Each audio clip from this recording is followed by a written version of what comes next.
Lucy Bostel had called twice to her father, and he had not answered. He was out at the hitching rail with Holly, the rider, and 2 other men. If he heard Lucy, he gave no sign of it. She had on her chaps, and she did not care to go any farther than the door where she stood. "Summers has gone to Durango, and Shugru is out hunting hosses," Lucy heard Bostel say gruffly. "Well, now, I reckon I could handle the boat and fetch Creech's hosses over," said Holly. Bostel raised an impatient hand as if to wave aside Holly's assumption. Then one of the other 2 men spoke up. Lucy had seen him before, but did not know his name. "Sure there ain't any need to rustle the job. The river hain't shown any signs of rising yet, but Creech is worryin'. He's allus worryin' over them hosses. No wonder. That blue roan is sure a hoss. Yesterday at 2 miles he showed Creech he was a sight faster than last year. The grass is gone over there. Creech is grainin' his stock these last few days, and that's expensive." "How about that flayed up the canyon?" queried Bostel. "Ain't there any grass there?" "Reckon not. It's the driest spell Creech ever had," replied the other. "And if there was grass, it wouldn't do him no good. A landslide blocked the only trail up." "Bostel, them hosses, the racer special, ought to be brought across the river," said Holly earnestly. He loved horses and was thinking of them. "The boat's got to be patched up," replied Bostel shortly. It occurred to Lucy then that her father was also thinking of Creech's thoroughbreds, but not like Holly. She grew grave and listened intently. There was an awkward pause. Creech's rider, whoever he was, evidently tried to conceal his anxiety. He flicked his boots with a quirt. The boots were covered with wet mud. Probably he had crossed the river very recently. "Wall, when will you have the hosses fetched over?" he asked deliberately. "Creech'll want to know." "Just as soon as the boat's mended," replied Bostel. "I'll put Shugru on the job tomorrow." "Thanks, Bostel. Sure that'll be all right. Creech'll be satisfied," said the rider as if relieved. Then he mounted and with his companion trotted down the lane. The lean grey Holly bent a keen gaze upon Bostel, but Bostel did not notice that. He appeared preoccupied in thought. "Bostel, the dry winter and spring here ain't any guarantee that there wasn't a lot of snow up in the mountains." Holly's remark startled Bostel. "No, it ain't. Sure," he replied. "Any morning along now we might wake up to hear the Colorado boomin'," went on Holly significantly. Bostel did not reply to that. "Creech hain't lived over there so many years. What he know about the river? And for that matter, who knows anything sure about that hell-bent river?" "It ain't my business that Creech lives over there, risking his stock every spring," replied Bostel darkly. Holly opened his lips to speak, hesitated, looked away from Bostel, and finally said, "No, it sure ain't." Then he turned and walked away, head bent in sober thought. Bostel came toward the open door where Lucy stood. He looked somber. At her greeting he seemed startled. "What?" he said. "I just said, 'Hello, Dad,'" she replied demurely. Yet she thoughtfully studied her father's dark face. "Hello yourself. Did you know that Van got throwed and hurt?" "Yes." Bostel swore under his breath. "There ain't any riders on the range that can be trusted," he said disgustedly. "They're all the same. They like to get in a bunch and jeer at each other and bet. They want mean hosses. They make good hosses buck. They haven't any use for a hoss that won't buck. They'll want to give a hoss a raking over. Think of that fool Van getting throwed by a $2 Ute Mustang. Van hurt so he can't ride for days. With them races coming soon. Makes me sick." "Dad, weren't you a rider once?" asked Lucy. I was never that kind. Van will be all right in a few days. No matter. It's bad business. If I had any other rider who could handle the king, I'd let Van go. I can get just as much out of the king as Van can, said Lucy spiritedly. You! Exclaimed Bostel, but there was pride in his glance. I know I can. You never had any use for the Sage King, said Bostel, as if he had been wronged. I love the king a little, and hate him a lot, laughed Lucy. Well, I might let you ride at that if Van ain't in shape, rejoined her father. Oh, I wouldn't ride him in a race, but I'll keep him in fine fettle. I'll bet you'd like to see Sarch beat 'em, said Bostel jealously. Sure I would, replied Lucy teasingly. But, Dad, I'm afraid Sarch will never beat him. Bostel grunted. See here, I don't want any weight up on the king. You take him out for a few days and ride him. Savvy that? Yes, Dad.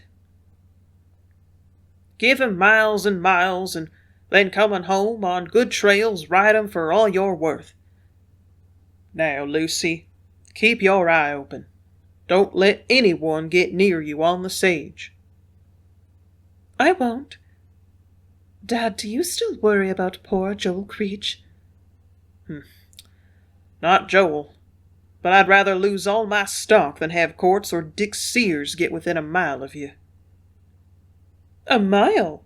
Exclaimed Lucy, lightly, though a fleeting shade crossed her face. Why, I'd run away from him, if I was on the king, even if he got within 10 yards of me. A mile is close enough, my daughter, replied Bostel. Don't forget to keep your eye open. Courts has sworn that if he can't steal the king, he'll get you. Oh, he prefers the horse to me. Well, Lucy, I've a sneaking idea that Courts will never leave the uplands unless he gets you and the king both. And, Dad, you consented to let that horse thief come to our races? Exclaimed Lucy with heat. Why now? He can't do any harm. If he or his men get uppish, the worst for 'em. Courts gave his word not to turn a trick till after the races. Do you trust him? Yes, but his men might break loose away from his sight, especially that Dick Sears. He's a bad man, so be watchful whenever you ride out. As Lucy went down toward the corrals, she was thinking deeply. She could always tell, woman-like, when her father was excited or agitated. She remembered the conversation between him and Creech's rider. She remembered the keen glance old Holly had bent upon him. And mostly she remembered the sombre look upon his face. She did not like that. Once, when a little girl, she had seen it and never forgotten it, nor the thing that it was associated with, something tragical which had happened in the big room. There had been loud, angry voices of men, and shots, and then the men carried out a long form covered with a blanket. She loved her father, but there was a side to him she feared. And somehow related to that side was his hardness toward Creech, and his intolerance of any rider owning a fast horse, and his obsession in regard to his own racers. Lucy had often tantalized her father with the joke that if ever came to a choice, between her and his favourites they would come first. But was it any longer a joke? Lucy felt that she had left childhood behind with its fun and fancies, and she had begun to look at life thoughtfully. Sight of the corrals, however, and of the king prancing around, drove serious thoughts away. There were riders here, among them Farlin, and they all had pleasant greetings for her. "Farlin, Dad says I'm to take out the Sage King," announced Lucy. "No!" ejaculated Farlin as he pocketed his pipe. "Sure, and I'm to ride him. You know how Dad means that." "Well, now, I'm doggoned," added Farlin, looking worried and pleased at once. "I reckon, Miss Lucy, you You wouldn't fool me." "Why, Farlan," returned Lucy reproachfully, "did I ever do a single thing around horses that you didn't want me to?" Farlan rubbed his chin-beard somewhat dubiously. "Wall, Miss Lucy, not exactly while you was around the horses, but I reckon when you onct got up, you sort of forgot a few times." All the riders laughed, and Lucy joined them. "I'm safe when I'm up, you know that," she replied. They brought out the grey, and after the manner of riders who had the care of a great horse and loved him, they curried and combed and rubbed him before saddling him. "Well, reckon you'd better ride Van's saddle," suggested Farlan. "Them braces is close now, and a strange saddle." "Of course. Don't change anything he's used to, except the stirrups," replied Lucy. Despite her antipathy towards Sage King, Lucy could not gaze at him without all a rider's glory in a horse. He was sleek, so graceful, so racy, so near the soft grey of the sage, so beautiful in build and action. Then he was the kind of horse that did not have to be eternally watched. He was spirited and full of life, eager to run, but when Farlan called for him to stand still, he obeyed. He was the kind of horse that a child could have played around in safety. He never kicked, he never bit, he never bolted. It was splendid to see him with Farlan or with Bostel. He did not like Lucy very well, a fact that perhaps accounted for Lucy's antipathy. For that matter, he did not like any woman. If he had a bad trait, it came out when Van rode him, but all the riders, and Bostel too, claimed that Van was to blame for that. "Thar, I reckon them stirrups is right," declared Farlan. "Now, Miss Lucy, hold him tight till he wears off that edge. He needs work." Sage King would not kneel for Lucy as Sarchedon did, and he was too high for her to mount from the ground, so she mounted from a rock. She took to the road and then the first trail into the sage, intending to trot him 10 or 15 miles down into the valley, and give him some fast, warm work on the return. The day was early in May and promised to grow hot. There was not a cloud in the blue sky. The wind, laden with the breath of sage, blew briskly from the west. All before Lucy lay the vast valley, grey and dusky grey, then blue, then purple where the monument stood, and, farther still, dark ramparts of rock. Lucy had a habit of dreaming while on horseback, a habit all the riders had tried to break, but she did not give it rein while she rode Sarchedon, and assuredly now upon the king she never forgot him for an instant. He shied at mocking-birds and pack-rats and blowing blossoms and even at butterflies, and he did it, Lucy thought, just because he was full of mischief. Sage King had been known to go steady when there had been reason to shy. He did not like Lucy, and he chose to torment her. Finally he earned a good dig from a spur, and then, with swift pounding of hoofs, he plunged and veered and danced in the sage. Lucy kept her temper, which was what most riders did not do, and by patience and firmness pulled Sage King out of his prancing back into the trail. He was not the least cross-grained, and, having had his little spurt, he settled down into easy going. In an hour Lucy was 10 miles or more from home, and farther down in the valley than she had ever been. In fact, she had never before been down the long slope to the valley floor. How changed the horizon became! The monuments loomed up now, dark, sentinel-like, and strange. The first one, a great red rock, seemed to her a good 5 miles away. It was lofty, straight-sided, with a green slope at its base, and beyond the other monument stretched out down to the valley. Lucy decided to ride as far as the first one before turning back. Always these monuments had fascinated her, and this was her opportunity to ride near one. How lofty they were, how wonderfully coloured, how comely!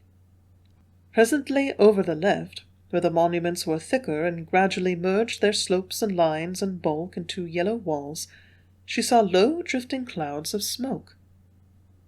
"Well, what's that, I wonder?" she mused.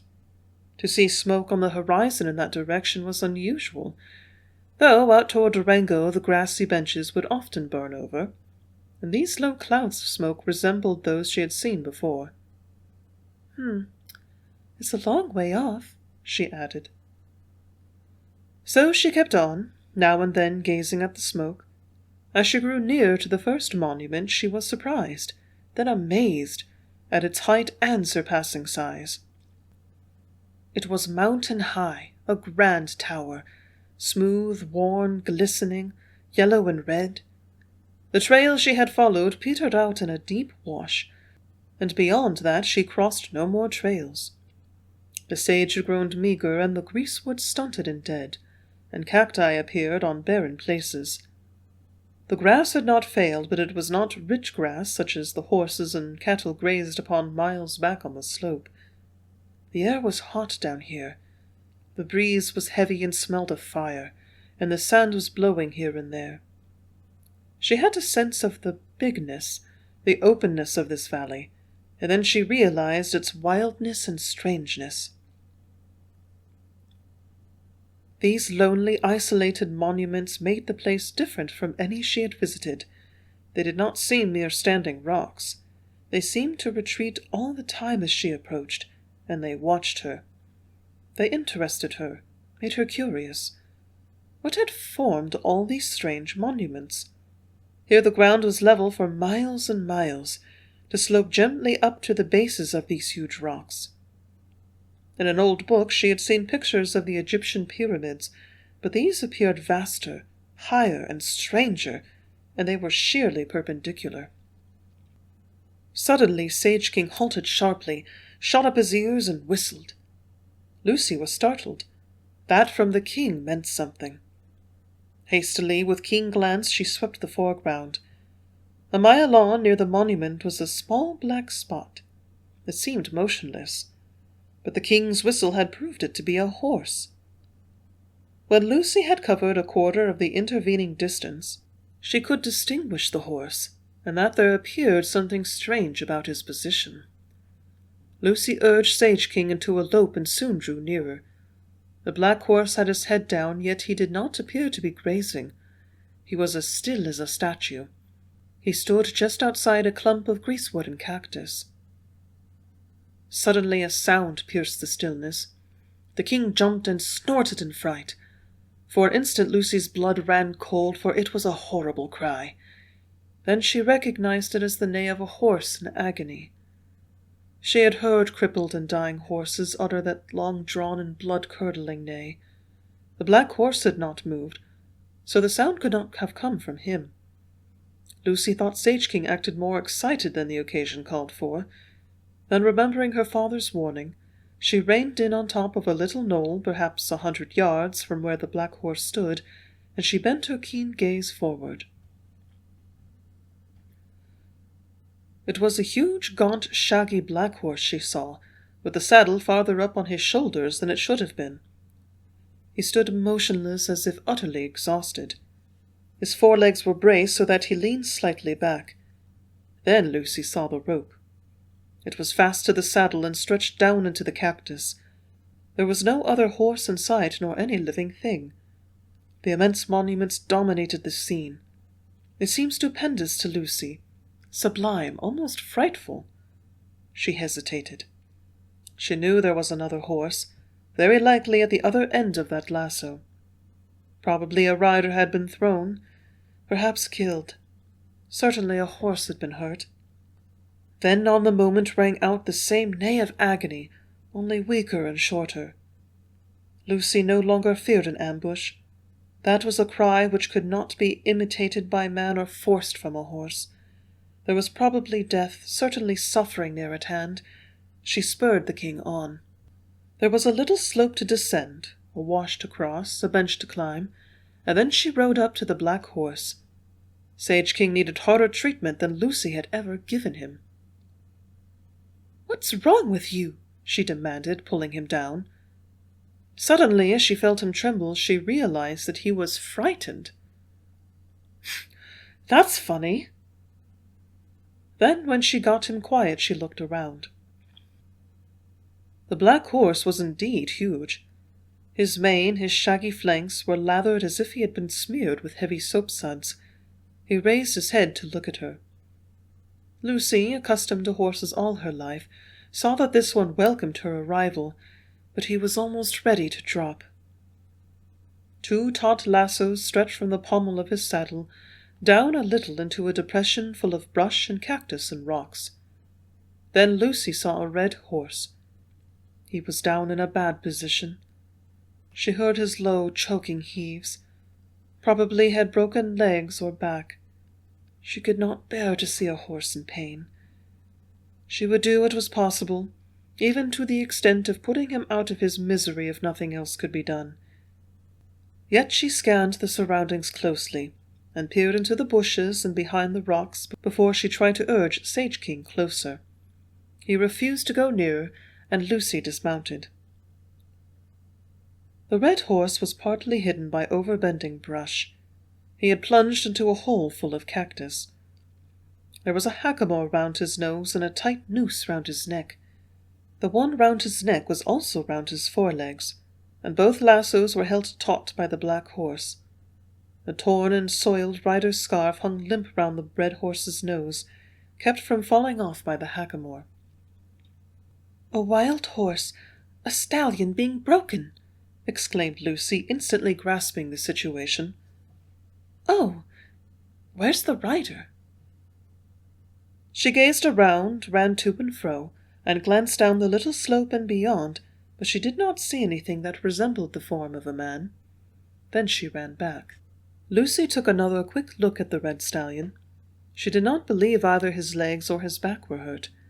He was just played out and tangled and tied in the ropes and could not get up. The shaggy black horse stood there braced and indomitable, but he likewise was almost ready to drop. Looking at the condition of both horses and the saddle and the ropes, Lucy saw what a fight there had been, and a race. Where was the rider? Thrown, surely, and back on the trail, perhaps dead and maimed. Lucy went closer to the stallion so that she could almost touch him. He saw her. He was nearly choked. Foam and blood wheezed out with his heaves. She must do something quickly, and in her haste she pricked her arms and shoulders on the cactus. She led the black horse closer in, letting the ropes go slack. The black seemed as glad of the release as she was. What a faithful brute he looked. Lucy liked his eyes. Then she edged down in among the cactus and brush. The red horse no longer lay in a strained position. He could lift his head. Lucy saw that the noose still held tight round his neck. Fearlessly she jerked it loose. Then she backed away, but not quite out of his reach. He coughed and breathed slowly with great heaves. Then he snorted. "You're all right now," Lucy said soothingly. Slowly she reached a hand toward his head. He drew it back as far as he could. She stepped around, closer and more back of him, and put a hand on him, gently, for an instant. Then she slipped out of the brush, and untying one lasso from the pommel, she returned to the horse and pulled it from round his legs. He was free now except the hackamore, and that rope was slack. Lucy stood near him, watching him, talking to him, waiting for him to get up. She could not be sure he was not badly hurt till he stood up. At first he made no efforts to rise. He watched Lucy less fearfully, she imagined, and she never made a move. She wanted him to see, to understand that she had not hurt him and would not hurt him. It began to draw upon her that he was magnificent. Finally, with a long, slow heave, he got to his feet. Lucy led him out of the hole to open ground. She seemed somehow confident. There occurred to her only one way to act. "A little horse sense, as Dad would say," she soliloquized. And then, when she got him out of the brush, she stood thrilled and amazed. Oh, what a wild, beautiful horse! What a giant! He's bigger than the king! Oh, if Dad could see him!" The red stallion did not appear to be hurt. The twitching of his muscles must have been caused by the cactus spikes embedded in him. There were drops of blood all over one side. Lucy thought she dared to try to pull these thorns out. She had never in her life been afraid of any horse. Farlin, Holly, all the riders, and her father, too, had tried to make her realize the danger in a horse sooner or later. But Lucy could not help it. She was not afraid. She believed that the meanest horse was actuated by natural fear of a man, and she was not a man, and she had never handled a horse like a man. This red stallion showed hate of the black horse and the rope that connected them. He showed some spirit at the repeated blasts of Sage King, but he showed less fear of her. "He has been a proud, wild stallion," mused Lucy. "Oh, and now he's broken, terribly broken, all but ruined." Then she walked up to him naturally and spoke softly, and reached a hand for his shoulder. "Whoa, ready? Whoa now. There. That's a good fellow. Why, I wouldn't rope you or hit you. I'm only a girl."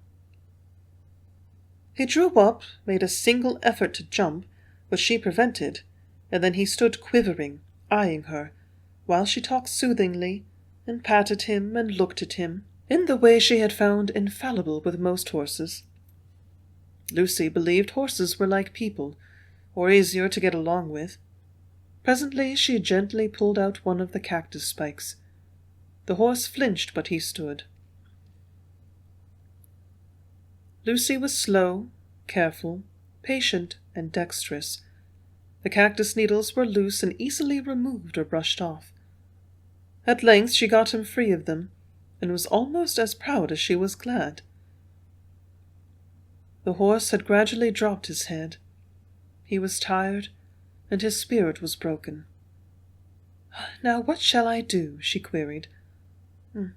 "I'll take the back trail of these horses. They certainly hadn't been here long before I saw them, and the rider may be close. If not, I'll take the horses home."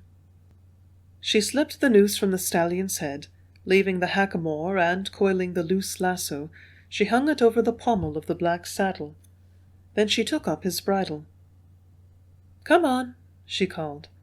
The black followed her, and the stallion, still fast to him by the lasso Lucy had left tied, trooped behind with bowed head. Lucy was elated, but Sage King did not like the matter at all. Lucy had to drop the black's bridle and catch the king, then ride back to lead the other again. A broad trail marked the way the two horses had come, and it led off to the left toward where the monuments were thickest, and where the great sections of wall stood, broken and battlemented. Lucy was hard put to it to hold Sage King, but the horses behind plodded along. The black horse struck Lucy as being an ugly but a faithful and wonderful animal. He understood everything. Presently she tied the bridle she was leading him by to the end of her own lasso, and thus let him drop back a few yards, which lessened the king's fretting. Intent on the trail, Lucy failed to note time or distance till the looming and frowning monuments stood aloft before her. What a weird effect they had! Each might have been a colossal statue left there to mark the work of the ages. Lucy realized that the whole vast valley had once been solid rock, just like the monuments, and through the millions of years the softer parts had eroded and weathered and blown away, gone with the great sea that had once been there. But the beauty, the solemnity, the majesty of the monuments fascinated her most. She passed the first one, a huge square butt, and then the second, a ragged, thin double shaft, and then went between the two much alike, reaching skyward in the shape of monstrous mittens. She watched and watched them, sparing a moment now and then to attend the trail.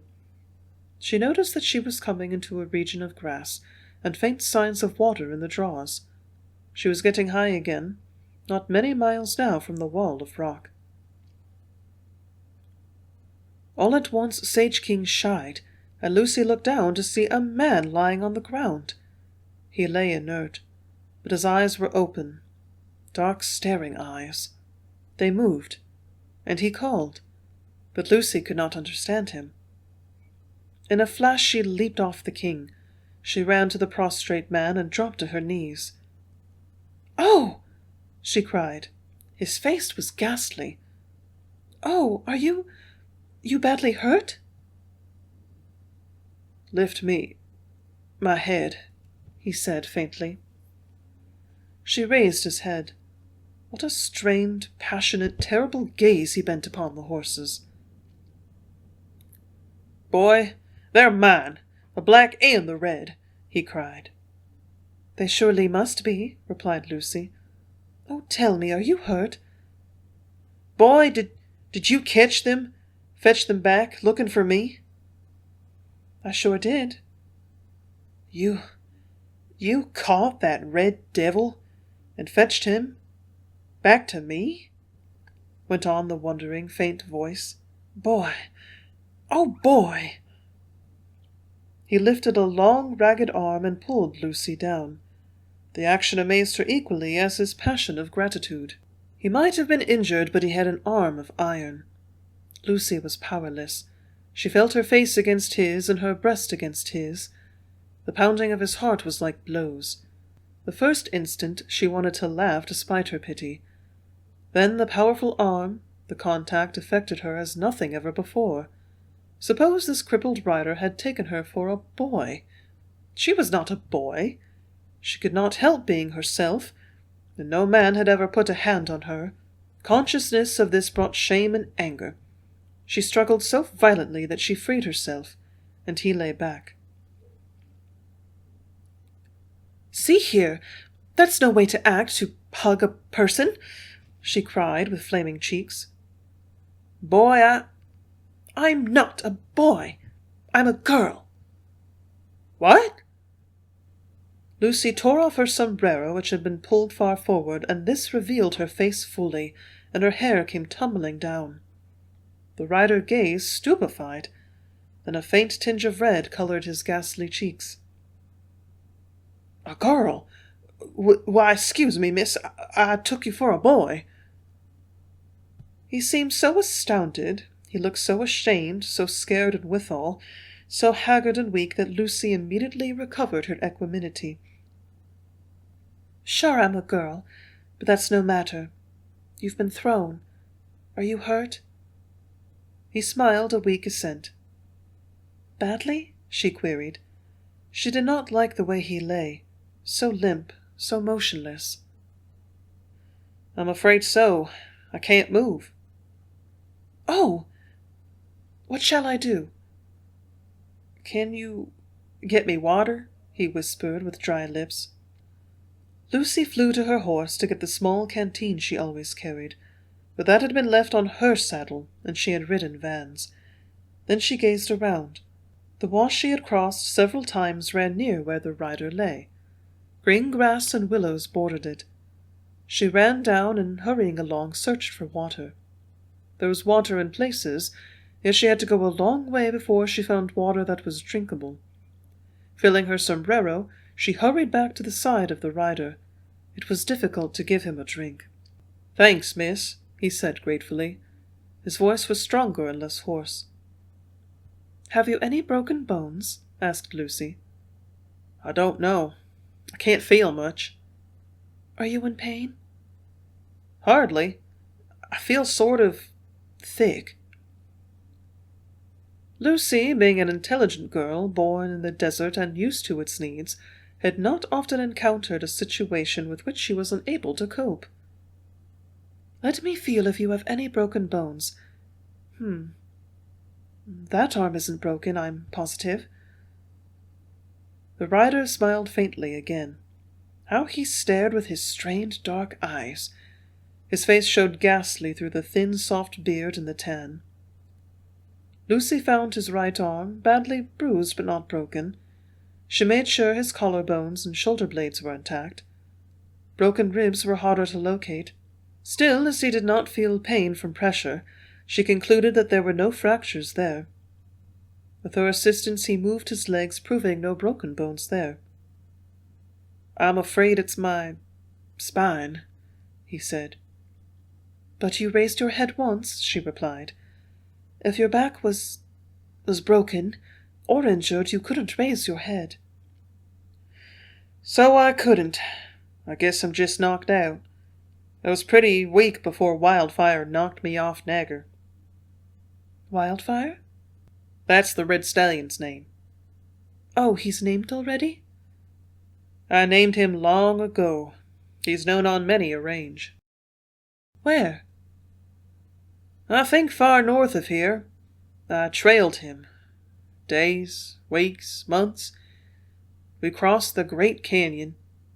The Grand Canyon? It must be that.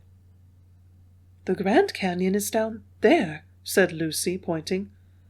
I live on it. You've come a long way. Hundreds of miles.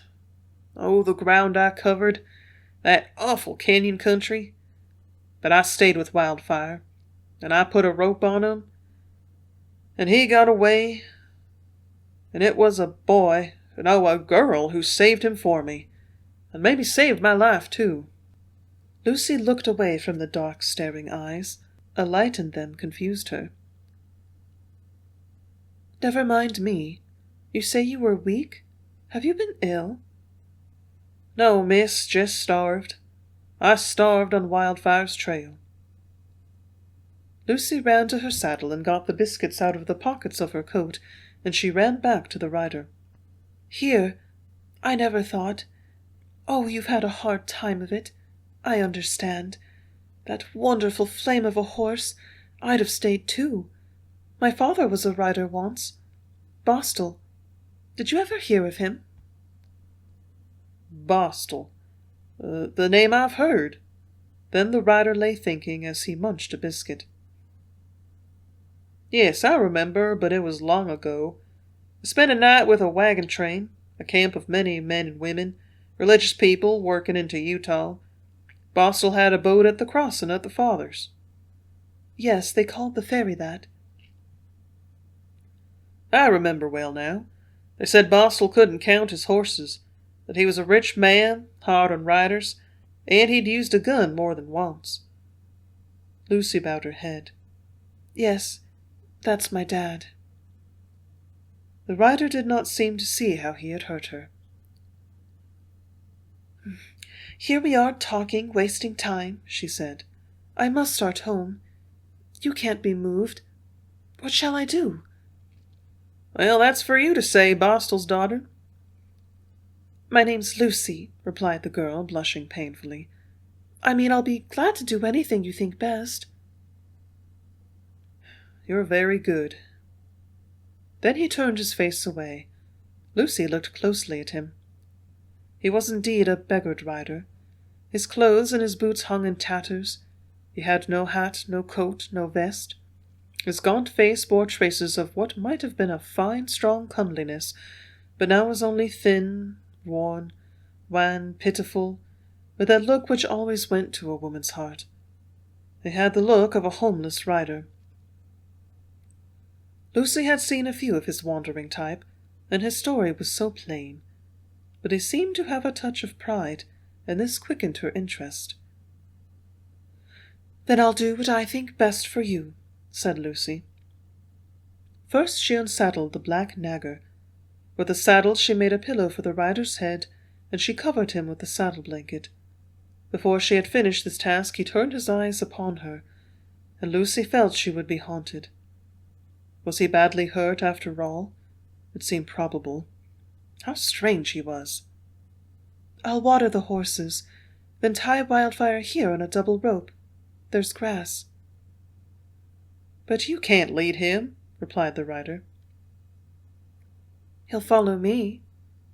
That red devil! The rider shuddered as he spoke. Lucy had some faint inkling of what a terrible fight that must have been between man and horse. Yes, when I found him he was broken. Look at him now. But the rider did not appear to want to see the stallion. He gazed up at Lucy, and she saw something in his eyes that made her think of a child. She left him, had no trouble in watering the horses, and haltered Wildfire amongst the willows on a patch of grass. Then she returned. I'll go now, she said to the rider. Where? Home. I'll come back tomorrow, early, and bring someone to help you. Girl, if you want to help me more, bring me some bread and meat. Don't tell anyone. Look at what a ragamuffin I am. And there's Wildfire. I don't want him seen till I'm on my feet again. I know, Riders. That's all. If you want to be so good, come." "I'll come," replied Lucy simply. "Thank you. I owe you a lot. What did you say your name was?" "Lucy. Lucy Bostel." "Oh, I forgot. Are you sure you tied Wildfire good and tight?" "Yes, I'm sure. I'll go now. I hope you'll be better tomorrow." Lucy hesitated, with her hand on the king's bridle. She did not like to leave this young man lying there helpless on the desert. But what else could she do? What a strange adventure had befallen her. At the following thought that it had not yet concluded, she felt a little stir of excitement at her pulses. She was so strangely preoccupied that she forgot it was necessary for her to have to step to Mount Sage King. She realized it quickly enough when she attempted it. Then she led him off on a sage till she found a rock. Mounting, she turned him straight across the country, meaning to cut out miles of travel that would have been necessary along her back trail. Once she looked back. The rider was not visible. The black horse Nagger was out of sight, but Wildfire, blazing in the sun, watched her depart.